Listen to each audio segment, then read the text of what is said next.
কাঁকসায় বড় ধাক্কা তৃণমূল ও সিপিএমের। তৃণমূল সিপিএম ছেড়ে কংগ্রেসে যোগ দিলেন 150 জন। বর্ধমানের কাঁকসার ঘটনা এবং সেখানে কংগ্রেসের পতাকা হাতে 150 জন কর্মী সমর্থক। কথা বলবো, আমাদের সঙ্গে রয়েছেন আমাদের প্রতিনিধি সুজিত ভট্টাচার্য। কি বলছেন, যেখানে কংগ্রেসের এবারেও ভোট শতাংশ 4% ছুঁতে পারেনি, সেই সময় দাঁড়িয়ে কেন কংগ্রেসে যাচ্ছেন এই কর্মী সমর্থকরা? দেখো, গত বিধানসভা নির্বাচনে যেভাবে তৃণমূল কংগ্রেসের ভরাডুবি হয় এবং কংগ্রেস প্রায় শূন্য পর্যায়ে থাকে, সেই কংগ্রেসের হাত কিন্তু এবারে শক্ত করতে চাইছে নিচুতলার সিপিএম এবং তৃণমূল কর্মীরা। এবং বর্তমানে রাজ্য জুড়ে যেভাবে তৃণমূলের ভরাডুবি হয়েছে এবং তৃণমূল নেতৃত্ব যেভাবে দলীয় উচ্চ নেতৃত্বের বিপক্ষে যাচ্ছে, সেই জায়গায় দাঁড়িয়ে নিচুতলার কর্মীরা তারা হতাশাগ্রস্ত হয়ে পড়েছেন এবং কোথায় যাবেন, কিভাবে কি করবেন সেটা তারা বুঝতে পারছেন না।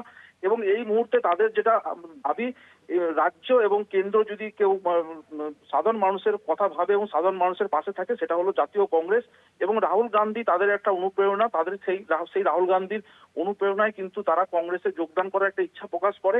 এবং সেই মতো একটি ছোট্ট অনুষ্ঠানের মাধ্যমে আজ কাকসার পানাগড় বাজারে যে কংগ্রেসের দলীয় কার্যালয় রয়েছে, সেই দলীয় কার্যালয়ে কংগ্রেসের দলীয় পতাকা জেলা সভাপতি তাদের হাতে তুলে দেয়। প্রায় 150 জন কর্মী, যারা কয়েকজন রয়েছে শুধুমাত্র সিপিএম এর এবং বাকি সবাই তৃণমূল কংগ্রেসের কর্মী বলেই তারা দাবি করেছেন। এবং কাকসার যে জাটগড়িয়া গ্রাম রয়েছে, সেই জাটগড়িয়া গ্রাম কিন্তু গোটাটাই তৃণমূলের দাপট সেই গ্রামে ছিল এতদিন ধরে। এবং ভোটের নির্বাচনে সেই গ্রামে কিন্তু তৃণমূলের হার হয় এবং হার হওয়ার পর থেকেই সেখানকার যে নিচুতলার কর্মীরা ছিল তারা কিন্তু কংগ্রেসে যোগদান করার ইচ্ছা প্রকাশ করেছিল। এবং সেই মতোই অনুষ্ঠানের মাধ্যমে তাদের আজকে যোগদান করানো হয়।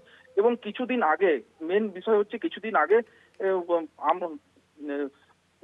তৃণমূল কংগ্রেসের একজন উপপ্রধান, মলানদিঘি গ্রাম পঞ্চায়েতের উপপ্রধান, তিনি জাতীয় কংগ্রেসের যোগদান করেন এবং কলকাতায় জেলা রাজ্য সভাপতির হাত থেকে তিনি কংগ্রেসের দলীয় পতাকা নিয়ে তিনি কংগ্রেসে যোগদান করেন। এবং তারপর থেকে কিন্তু মলানদিঘি এবং বিহার এলাকা এক প্রকার বলা যেতে পারে যে কংগ্রেসে যোগদান করা একটা হিড়িক পড়ে যায়।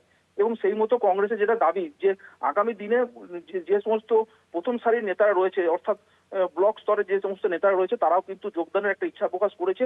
তবে এই মুহূর্তে তৃণমূল কংগ্রেসের যে সমস্ত নেতাদেরকে কংগ্রেসে যোগদান করানো হবে, সেই বিষয়ে কিন্তু তারা ভাবনা চিন্তা করে এবং দলীয় নেতৃত্বের সাথে যোগাযোগ কথাবার্তা বলে তারা বিবেচনা করে তারপরে তাদেরকে যোগদান করানো হবে কংগ্রেসে। ধন্যবাদ। আমাদের সঙ্গে ছিলেন আমাদের প্রতিনিধি সুজিত ভট্টাচার্য।